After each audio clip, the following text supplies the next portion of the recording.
আরে কি করো, কত তেল দাও তুমি? বাবা কল পেটে তেল দিছে যে মাছ ভাজবো না। অত তেল দেওয়া লাগে? দাও। তেল কম খাইতে হবে বুঝছো? কম খামু না। আর দেওয়া লাগতো না? না দাও। আর দিও না রে। আর অল্প একটু। না। বাবা কিরম করে। তা আবার হাট কবে তুমি জানো? হাট কবে? তাহলে কালকে কেবল হাট গেছে। কালকে কেবল হাট গেছে, তাহলে আবার তাহলে আবার কবে হাট?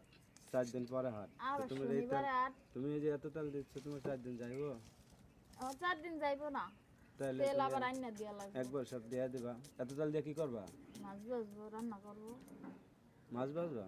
হুম।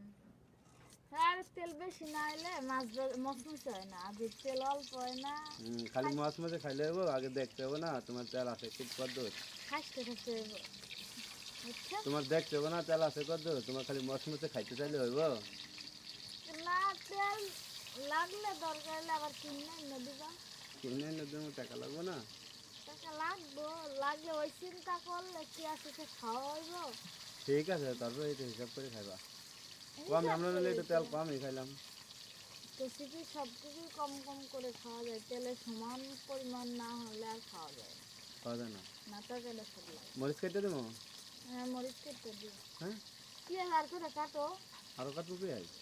আর পেঁয়াজ বাটা লাগবে না। মাছ বসাইছো? হুম, একটা মাছ ভাজি রাখো ছেলের জন্য, তরকারিতে দিও না।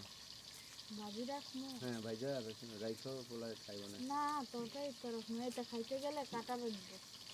কড়া করে বাজবা, তাহলে কাটা মোটা বাঁচতো না বুঝছো? তারপরে তোমার পোলা গালিতে নিয়ে যে এরম এরম করে একটা একটা করে দেবো। উঠতে ঘুমাচ্ছে ছেলে? ওইটা খেলতে গেছে গা। খেলতে গেছে মানে তো সকালে? ওই যে আসছে একটা বন্ধু, ও, স্বাস্থ্য ভাই আছে না, হুম। তো স্বাস্থ্য ভাইয়ের লোক খেলতে গেছে।